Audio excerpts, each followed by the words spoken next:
কাঁচা আমড়া দিয়ে দারুণ লোভনীয় একটা আচার বানিয়ে দেখাচ্ছি। এই আচারটা রোদের ঝামেলা ছাড়া 1 বছরের মতো ভালো থাকবে। আচার বানানোর জন্য 1.5 কেজি আমড়া আগে থেকে ধুয়ে নিয়েছি আর এভাবে করে পিলার দিয়ে খোসা ছাড়িয়ে নিচ্ছি। খোসাটা একটু পাতলা করে ছাড়ালেই উপরের যে সবুজ আবরণটা থাকে ওটা থেকে যায়, তাহলে আচারটা কিছুটা টক ভাব আসে।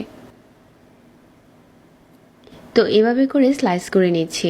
আপনি আপনার পছন্দ মতো যে কোনোভাবে স্লাইস করে নিতে পারেন। আমরা কাটতে যেহেতু কিছুটা কষ্ট হয়, এজন্য কিন্তু প্রতিটা আমরা খোসা ছাড়ানোর পর সাথে সাথে এরকম স্লাইস করে নিতে হবে। তা না হলে আমড়ার গায়ে যেই কষ্টটা থাকে ওইটা দিয়ে আঠালো হয়ে যাবে, তখন আবার এটা কাটা যাবে না।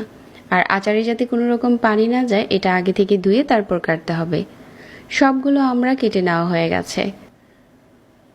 এখন এই স্লাইসগুলোর উপরে 1 কাপ চিনি দিয়ে দিচ্ছি। 1 কাপ চিনি দিয়ে একটু নেড়েচেড়ে মিশিয়ে এটাকে রেস্টে দিয়ে দিতে হবে। ভালো করে চিনিটা সবগুলো আমড়ার গায়ে লাগিয়ে দিলাম। এই পর্যায়ে ঢেকে রেখে দিচ্ছি 1 ঘন্টার জন্য। 1 ঘন্টা পর দেখা যাবে যে চিনি থেকে অনেকটাই পানি ছেড়েছে আর আচার বানানোর জন্য এখন আমড়াগুলো রেডি হয়ে গেছে।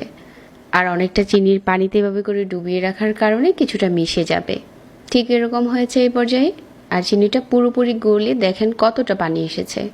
এই আচারে আর কোনো রকম পানি দিতে হবে না। আচারের জন্য একটা গুঁড়া মশলা বানিয়ে নিচ্ছি। 2টার মতো শুকনো মরিচ, 1 চা চামচ দিয়ে দিচ্ছি আস্ত ধনিয়া, 1/2 চা চামচ জিরা আর 1/2 চা চামচ 5 ফোড়ন। এই মশলাটাকে হালকা তেলে গুঁড়ো করে নিচ্ছি। একই প্যানে দিয়ে দিচ্ছি আগে থেকে টুকরো করে নেওয়া আমড়াগুলো। আর এখন মাঝারি আঁচে চিনি থেকে যে পানিটা উঠেছে এটা দিয়ে জাল করে নিতে হবে। ফুটে গেছে আর এই পর্যায়ে চুলার আঁচ কমিয়ে দিতে হবে। 1/4 চা চামচ লাল মরিচের গুঁড়া আর 1/4 চা চামচ হলুদ গুঁড়া দিয়ে দিলাম, যাতে দারুণ একটা কালার আসে। আর এই পর্যায়ে অল্প আঁচে নাড়তে থাকবো। যে মশলাটা প্রথমে গুঁড়ো করেছিলাম এই মশলাটা এখন দিয়ে দিলাম আর ভালো করে নেড়ে চেড়ে মিডিয়াম আঁচে রান্না করে নিচ্ছি। এভাবে করে আপনি আচারটা বানালে এই আচারটা বছর জুড়ে ভালো থাকবে। স্বাদ মতো লবণ দিয়ে দিলাম।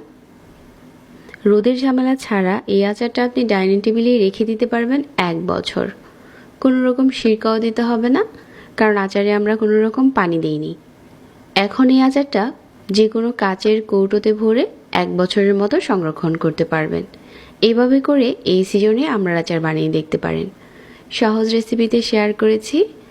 ভিডিও ভালো লাগলে পেজ ফলো করে রাখবেন। সবাই অনেক ভালো থাকবেন। আজকে এখানে বিদায় নিচ্ছি। আল্লাহ হাফেজ।